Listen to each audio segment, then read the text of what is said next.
Assalamualaikum warahmatullahi wabarakatuh. Dari kawasan Kerinci 7 FM 91,2 Radio Kota Batik News Interaktif Solutif. Apa kabar? Dan ya, semoga aja di sore di jelang akhir petang ini, akhir pekan ya. Akhir pekan ini Anda punya kabar yang baik, ada punya kabar yang menyenangkan dan juga mengembirakan. Apalagi di suasana malam minggu ya, jelang malam minggu. Nah, mungkin Anda sudah punya rencana untuk ya, mungkin jalan-jalan dan menikmati akhir pekan di kota Pekalongan dan sekitarnya, atau mungkin sudah punya rencana nih untuk ke luar kota. Ya, jangan lupa persiapkan secara matang setiap mau bepergian ya. Apapun itu, jangan sampai ada yang ketinggalan, jangan ada sampai ada sesuatu yang membuat Anda akhirnya merasa galau di tengah perjalanan. Nah, itu bahaya. Karena kalau kita di dalam perjalanan terus kemudian ada sesuatu yang merasa tertinggal dan kita merasa kalau bahasa Jawanya keron gitu. Nah, itu ngeri deh dan biasanya konsentrasi kita terganggu, perjalanan juga susah istilahnya nggak bisa kita nikmatin dengan enak. Nah, dan sore kali ini saya akan menjadi kawan Anda selama 3 jam ke depan sampai pukul 18.00 petang nanti untuk mengawal perjalanan Halo Kota Batik. Di sini tentunya di FM 91,2 Radio Kota Batik News Interaktif Solutif. Anda juga bisa berbagi informasi ya, baik itu mungkin ada kegiatan apa di kampung Anda, di tempat tinggal Anda atau di sekitar Anda. Juga mungkin ada situasi-situasi yang perlu untuk diinformasikan, boleh Anda informasikan melalui saluran telepon di 0285424474 ataupun melalui WhatsApp di 0855420912. Dan sembari menunggu informasi dari Anda, satu lagu dulu deh. Dari ini lagu lawas yang kemudian di remake oleh ya penyanyinya lagi. Dan ini berkolaborasi dengan penyanyi baru. Nah, apa sih lagunya? Nah, saya ingin hadirkan ke ruang dengar Anda satu lagu ini sebentar. Ini saya lupa untuk kasih tempat di playlist. Ya, pokoknya ditunggu informasi dari Anda ya di 0285424474 ataupun di 0855420912. Nah, Anda mungkin sudah familiar banget dengan dengan lagu yang satu ini. Intronya sudah kelihatan banget nih. Club Project featuring Jelon Mary. Gerimis untuk Anda di kesempatan kali ini. Ya, semoga aja suasananya nggak gerimis, nggak hujan ya untuk malam minggu kali ini. Hanya memuji bersama Krisdayanti featuring Sandi Sandoro baru saja meluncur ke ruang dengar Anda. Ya, sebuah lagu lawas di era tahun 2000-an awal nih ya, dibawakan oleh Santi waktu itu. Dan iya, kalau kita mendengarkan lagu ini berasa semangat lagi deh. Ya, harus semangat dong. Karena ada kabar baik ini untuk Anda ini kawan. Ratusan koleksi budaya milik Indonesia yang dibawa saat masa penjajahan ini akhirnya kembali dari Belanda. Nah, ada berapa? Ada 472 benda. Nah, yang dulu sebelumnya dibawa ke Belanda atas paksaan hingga melalui penjara atau penjarahan ya. Nah, pengembalian koleksi budaya ini diputuskan oleh Sekretaris Negara untuk Kebudayaan dan Media Belanda Gunei Uslu atas permintaan Indonesia. Nah, dalam keputusan itu kawan, Belanda juga mengembalikan 6 koleksi barang kepada Sri Lanka.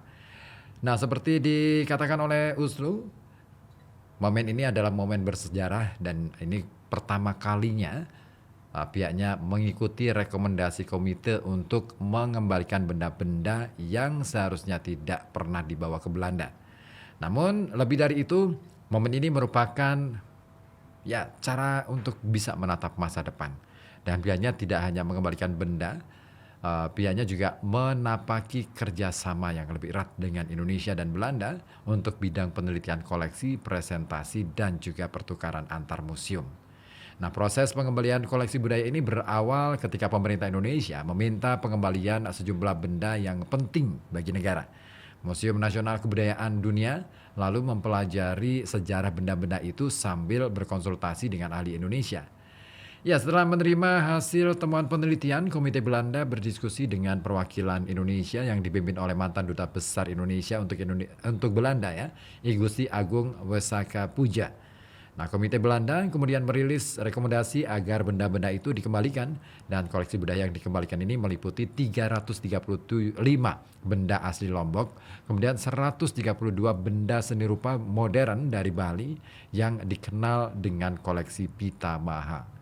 Nah, kemudian 4 arca dari Kerajaan Singasari dan 9 keris dari Kerajaan Klungkung juga masuk dalam barang yang dikembalikan tersebut. Ya, kawan, sementara itu kawan, 6 koleksi budaya yang diserahkan ke Sri Lanka terdiri atas sejumlah benda seperti pedang kastane berwarna emas dan perak, pisau sinhala, dan juga 2 buah senjata. Nah, penyerahan kembali koleksi budaya ke Indonesia ini akan berlangsung di mana ini? National Museum of Ethnology di Leiden, Belanda pada Senin mendatang 10 Juli. Nah, sedangkan pengembalian ke Sri Lanka dilakukan akhir tahun ini. Dan pihak Belanda ini kawan saat ini juga sedang mempertimbangkan permintaan lebih lanjut dari Indonesia, Sri Lanka, dan Nigeria. Nah, mereka tengah melakukan penelitian dan akan mengeluarkan rekomendasi dari hasil temuan mereka. Ya, ini kabar baik ya, ada 400-an ya, 472 koleksi sejarah benda atau budaya Indonesia yang akhirnya bisa kita nikmati, bisa kita teliti, bisa kita miliki kembali ke Indonesia. Tapi apakah cuma 400? Masih banyak sekali ternyata, karena kalau kita belajar ya, kalau kita mempelajari koleksi benda-benda ataupun misalkan literasi, misalnya di bidang literasi ya, ada jutaan naskah kuno yang saat ini sedang ada di sana di Leiden, dan kayaknya sih masih berusaha untuk dikembalikan ke Indonesia.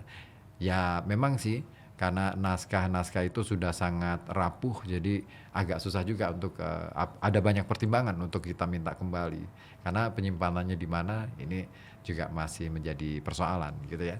Baik, menit ke-23 lepas dari pukul 15 waktu Radio Kota Batik, saatnya saya kembali ke ruang gatekeeper dulu. Ada Anto ya. Halo. Halo, Ribut. Kirain lagi ngelamun toh. Ngelamunin senja ini yang agak berkabut kayaknya. Oh iya, agak mendung-mendung tipis-tipis ya. Syahdu dong. Syahdu banget. Punya rencana malam minggu kemana nih? Malam minggu rencana bareng anak istri aja sih di rumah. Weh, asik. Wah, aku juga deh. Siap. Oke, rumahmu mana sih? Saya di daerah Siwalan, tepatnya di Desa Tengeng Wetan. Oh, kapan-kapan deh main ke sana ya. Silakan, monggo. Oke, punya info apa ini untuk sore kali ini? Baik, Keribut dan juga kawan, informasi yang pertama datang dari Kota Pekalongan. Badan Kesatuan Bangsa dan Politik Kota Pekalongan ini telah menyelesaikan tahapan seleksi pasukan pengibar bendera pusaka atau Paskibraka Kota Pekalongan tahun 2023, dan hasilnya dari 152 pendaftar sebanyak 70 peserta berhak mengikuti latihan bersama. Mantap. Iya. Ada 70 ya yang lolos ya? 70 yang lolos. Ini Ribut. Ya, memang sih seleksinya ketat sih memang. Iya, harus yang tegap-tegap gitu ya. Oh iya, terus kemudian kalau cewek kayaknya harus cantik juga nggak sih? Iya, good looking yang Good looking ya. Cantik itu relatif, tapi good looking itu lain lagi perkaranya. Oke. Aku sepakat nih. Aha. Iya. Terus. Dan ini Kepala Badan Kesbangpol Kota Pekalongan, Bapak M. Taufik Rohman mengungkapkan bahwa saat ini Bakesbangpol tengah mempersiapkan latihan untuk para paskibraka tersebut agar saat pelaksanaan tugasnya di upacara peringatan Hari Kemerdekaan Republik Indonesia yang ke-17 mendatang bisa berjalan lancar dan maksimal. Latihannya akan dimulai di pertengahan Juli hingga jelang peringatan kemerdekaan Republik Indonesia dengan melibatkan instruktur dari Purna Paskibraka Indonesia dan juga dari unsur TNI. Ribut. Wah, ngeri juga ya kalau ada ini ya. TNI. Ya tapi memang memang harus gitu ya. Pinter baris berbaris.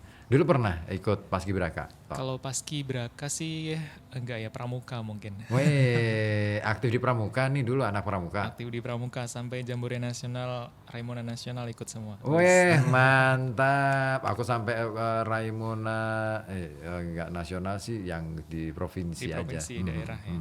Setelah itu ini keburu lulus. Jadi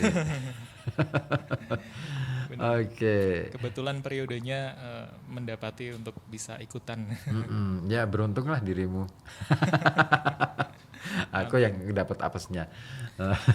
Oke, dari Pekalongan kita mau kemana lagi nih?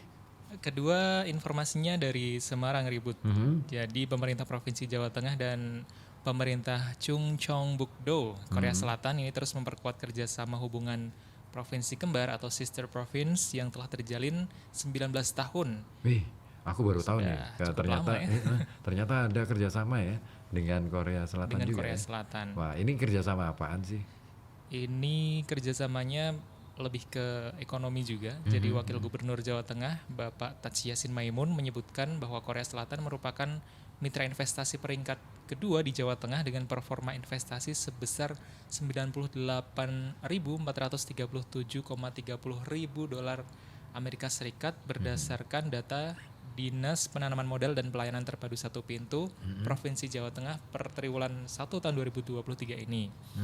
Dan yang perlu ini menarik juga PT LG yang merupakan perusahaan lokal Chungcheongbuk-do sedang proses investasi di kawasan industri terpadu Batang untuk solusi energi baterai. Wih, mantap nih. Yuk yang lagi cari-cari kerja mungkin ya.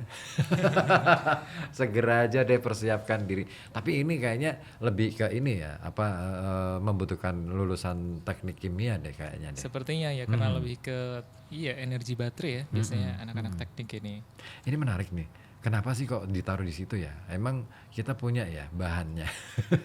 Untuk baterai itu bahannya apa ya?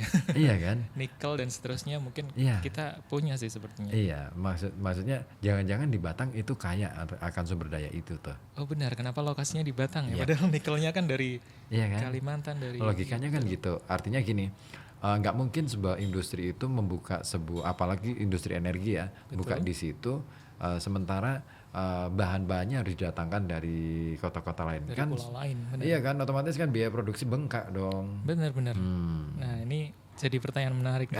Bisa kita telusur nanti. Iya, aku suka menelusur kayak gitu sih. Beberapa kali sih sempat sih, tapi jangan di sini deh bahasnya. Siap.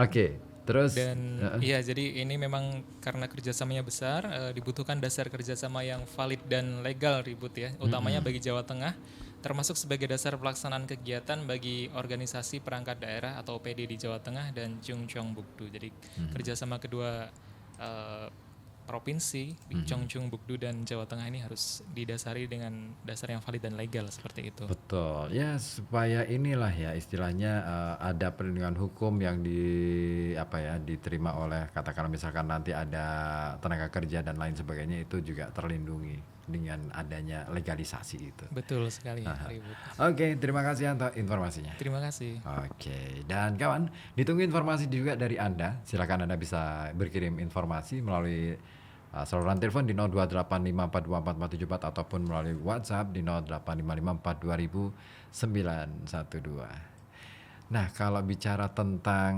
malam minggu, terus kemudian apa lagi nih? Biasanya malam minggu untuk acara berromantis ria, sepertinya kita akan selalu berada pada lingkaran apa ya istilahnya, lingkaran pendulum bukanlah ya, tapi kayak terjebak ke dalam kenangan abadi. Bener nggak sih?